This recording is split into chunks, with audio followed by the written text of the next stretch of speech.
We're going to find ourselves in a situation where the company's going to have to pay out significant fines, but it's also going to have to change its platforms forever. Long gone will be the infinite scroll. Big tech is back in the dock. In a federal court in Oakland, California, a trial opens today that has more riding on it for Meta than almost any other it's faced. The case was filed in 2023, when dozens of American states accused the company of breaking federal and state law on children's privacy and of deliberately designing Instagram and Facebook to keep young people hooked. 4 states are up first: California, Colorado, Kentucky and New Jersey, with another 25 waiting their turn. The sums are extraordinary. Meta's own court filing puts the maximum at $1.4 trillion. But the states want more than money. They want to change the way young people experience these platforms altogether.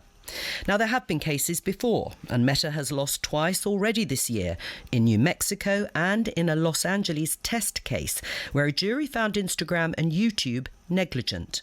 So why does this one feel different? Well, for years, the worry about the technology companies was focused on privacy, data, competition and misinformation. It was authoritarian governments using the reach of the platforms to identify opponents and crush dissent.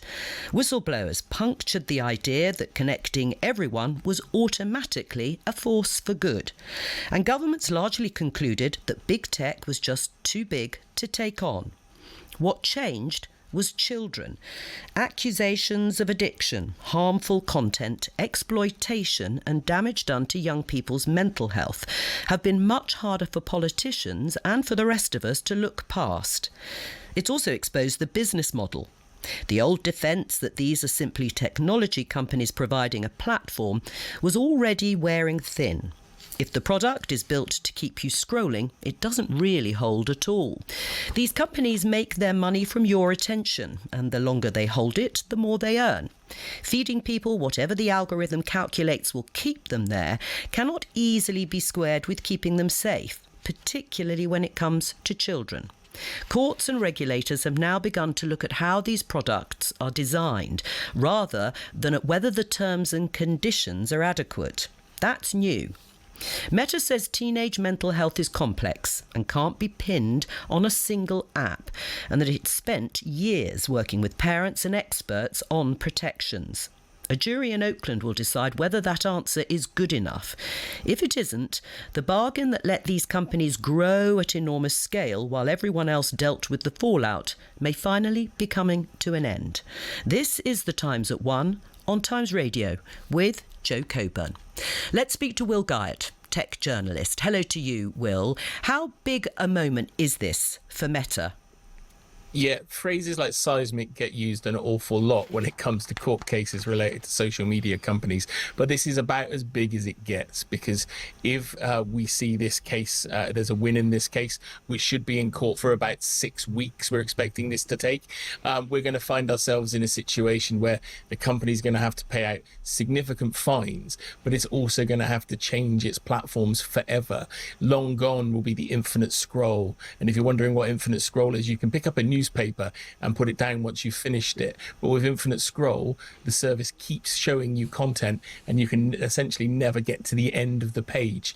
And that's been created specifically for what the company calls internally stickiness, the idea that they want you to stay on the platform so they can serve you more adverts and you spend more time in front of their services. Obviously, others see it differently and say that is forming addictive traits. So this is a big change, and if Meta don't win this particular case, you can expect the floodgates to absolutely open and to see governments and others around Europe, other groups, campaigners, etc., all piling in. What will this do in terms of the response, if you like, from Meta itself, the ethos of the big tech companies? The challenge with all these companies, and I've spent several years working at Meta, is that it's very hard to actually get somebody from the company to come and talk to you because they're a large organization and they don't want to explain these situations. I have seen personally how they do care for young people in certain cases and certain examples, and have worked hard to improve safety in certain fashions.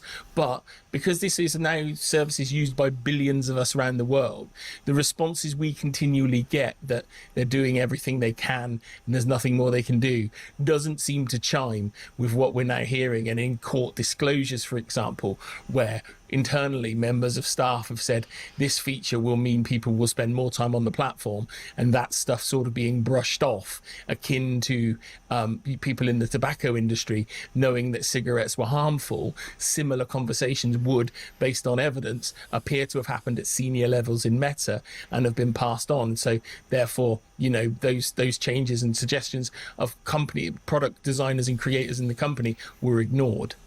I mean, Will, this could be a reckoning, if that's the right word, but it's certainly not going to be the end, is it, of the power and influence and wealth of the tech industry?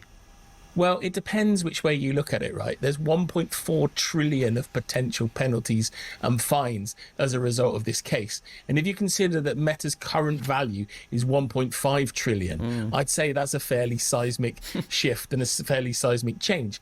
I don't think it's the end of the world of technology, but if this brings the tech companies back into accountability, back into situations where they are actually doing what they say, perhaps might be what people look for. But what has happened and what has changed in many years, I'm still a huge advocate for social media and its benefits in society. Young people, though, some young people are very seriously affected by social media, and the research and the understanding of what it does to certain people just doesn't exist, which is why, social networks and others need to do more. And that's also why, like, for example, in New Mexico, the most recent case we've had, which they lost, they were told to put $500 million into a fund for one state to fund mental health for youth and young people, mental health services, as a result of the company's impact on those people.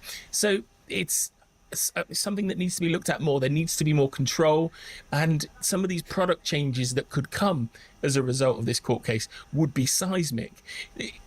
What they're suggesting in the US is that Meta will have to put in methods so every parent in America can opt in or opt out and say their children are allowed to use the platform or not. So these are fairly seismic changes and pressures that are going to be put on a huge tech company that has sometimes been reluctant to follow what's been asked of them. Well, as you say, it will be seismic, and it also chimes with a report out today by the Children's Commissioner here that recommended that the government impose measures on tech companies to prevent their access to children until they could demonstrate that they were protected from harm. Now, the measures suggested include curfews, bans on advertising, some of the things you were saying, limits on scrolling and blocks on strangers contacting child users, that they should be applied to social media, gaming platforms and AI chatbots. Do you think that could work and could happen? Well, the challenge you face there is not you, but Rachel D'Souza has lumped several industries in together. For example, the games industry largely offers parental protection, child controls and protection for parents to stop children accessing accounts. It may be that parents just don't know how to use them. So it's about a bigger discussion around all of these things. But there are only so many times that Dame Rachel D'Souza can come out and say the tech companies need to do more and the tech companies continue to do nothing. So we find ourselves in a situation where I think we are on the precipice of public opinion changing towards the social networks, more so than it has been. It's been a niche concern about the dangers and the impacts of social media for several years. It's now a mainstream concern, and that is going to start changing use and adoption of those platforms. Well, yes, people voting with their feet. Will Guyatt, tech journalist, thank you very much for talking to us on this big day for Meta and the tech industry.